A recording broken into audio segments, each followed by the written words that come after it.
नमस्कार, आप देख रहे हैं डीपीडी न्यूज और मैं हूं आपके साथ शिवानी शर्मा। एक बार फिर सहारनपुर की छोटी बड़ी हर खबरों के साथ। उम्मीद है आपने हमारे चैनल को सब्सक्राइब जरूर कर लिया होगा। विश्व हिंदू परिषद के महानगर सह मंत्री अभिषेक पंडित को अज्ञात युवकों ने गोली मार दी। घटना गागलहेड़ी क्षेत्र स्थित शत्रुघ्न कॉलोनी कैलाशपुर की है, जहां बजरंग दल के कार्यकर्ता अभिषेक पंडित को गोली मार दी गई। अभिषेक को घायल अवस्था में सरकारी अस्पताल से मेडिग्राम हॉस्पिटल के लिए रेफर कर दिया गया। मौके पर एसएसपी डॉक्टर विपिन ताड़ा फोर्स के साथ मौजूद रहे। एसएसपी डॉक्टर विपिन ताड़ा ने जानकारी देते हुए बताया कि फिलहाल अभिषेक की हालत स्थिर है। वहीं अभिषेक द्वारा बताए गए संदिग्ध लोगों के नाम के आधार पर आरोपियों की गिरफ्तारी के लिए पुलिस जुट चुकी है। डॉक्टर विपिन ताड़ा ने बताया कि तहरीर व अग्रिम साक्ष्य के आधार पर पुलिस द्वारा त्वरित कार्रवाई की जा रही है। जी, जनपद सहारनपुर में बजरंग दल के कार्यकर्ता को गोली मारने की सूचना है, जिस पर कि उनकी जो लेफ्ट बाहां है उसमें गोली लगी है और इसमें उनकी हालत अभी ठीक है, स्थिर है। उन्हें अस्पताल लाया गया है। उन्होंने कुछ लोगों का नाम बताया है जिनको गिरफ्तारी के लिए पुलिस टीमें लगी हैं। जो भी घटनाक्रम है उसकी जानकारी कर तहरीर के आधार पे और अग्रिम साक्ष्यों के आधार पे त्वरित कार्रवाई पुलिस द्वारा की जाएगी।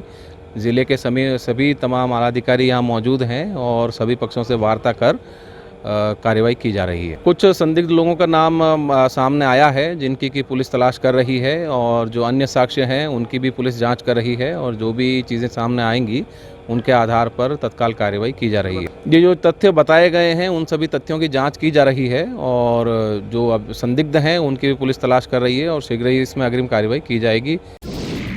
थाना गागलहेड़ी पुलिस द्वारा जान से मारने की नियत से फायर कर गोली मारने वाले 2 अभियुक्तों को 12 घंटे के अंदर गिरफ्तार कर लिया गया है। आपको बता दें कि विश्व हिंदू परिषद के महानगर मंत्री अभिषेक पंडित पर 2 व्यक्तियों द्वारा अवैध तमंचे से फायर किया गया था, जिसमें अभिषेक पंडित के बाएं हाथ में गोली लगी थी। हालांकि दोनों अभियुक्त मौके से फरार हो गए थे। पुलिस द्वारा त्वरित कार्रवाई करते हुए दोनों अभियुक्तों सहराज व सलमान को गिरफ्तार कर लिया गया है, जिसकी जानकारी एसपी सिटी अभिमन्यु मांगलिक द्वारा दी गई है। अपराधियों के कब्जे से एक अदद तमंचा 315 बोर में एक अदद खोखा 315 बोर बरामद किया गया है।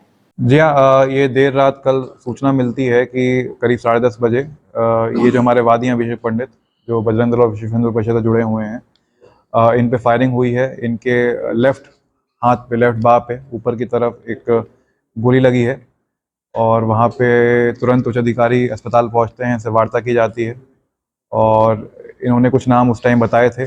उसके बाद जो इनसे तहरीर मिलती है उसमें ये 3 अक्यूज बताते हैं, जिसमें सहराज, सलमान और उसकी माँ शाहीन का भी नाम है। तो शहराज और सलमान को अभी हिरासत में ले लिया गया है। आज उनको कोर्ट के सामने पेश किया जा रहा है। बाकी अभी विवेचना प्रचलित है। जो भी फैक्ट्स आ रहे हैं सामने उनके अकॉर्डिंगली इस पे आगे विधिक कार्रवाई की जाएगी। सर, बताया जा रहा है पूर्व में भी इनमें कोई विवाद हुआ था और जेल गए थे लोग। अब क्या विवाद था सर और अभी तक क्या विवाद चल रहा है? जी हाँ, 2021 में एक 307 का मुकदमा लिखा गया था गागलहेड़ी थाने में, जिसमें ये दोनों ही अभियुक्त थे, शहराज और सलमान, और इनके साथ और भी अभियुक्त थे और इन्होंने अभिषेक पंडित पे हमला किया था। उस पर मुकदमा लिखा गया था उस टाइम और उनको जेल भेजा गया था।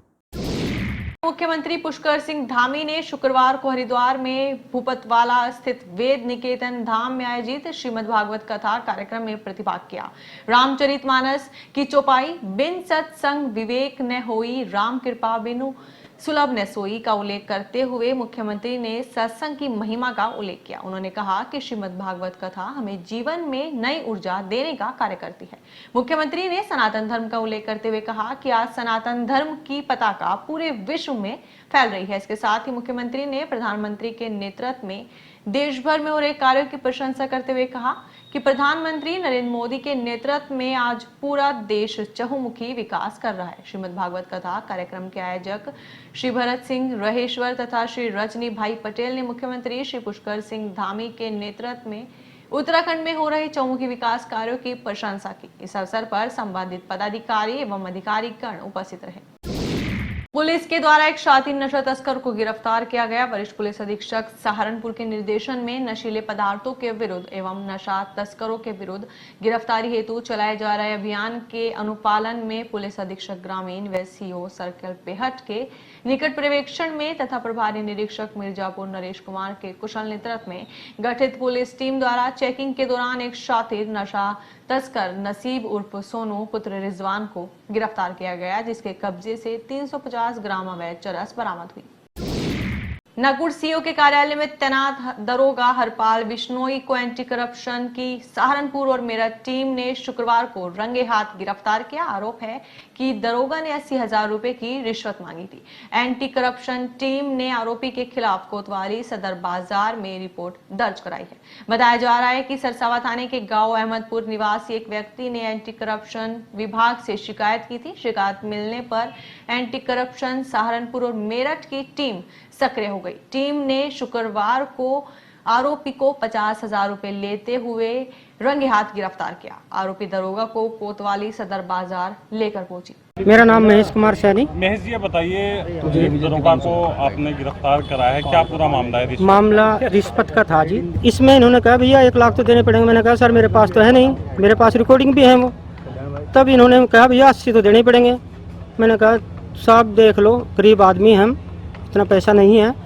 फिर इन्होंने मुझे कहा भी ऐसा है तुम लोग 80,000 दे देना, मैं जो कानून बताऊंगा आपको करना। एसपी साहब के यहाँ अपने वो दे दो एफिडेविट सब लोगों को बनवा के 8-10 के। मैंने वो कर दिया परसों, एसपी साहब के यहाँ भेज दिए। और फिर इन्होंने कल भी मेरे से कॉल करा मिल लो पैसे के बारे में।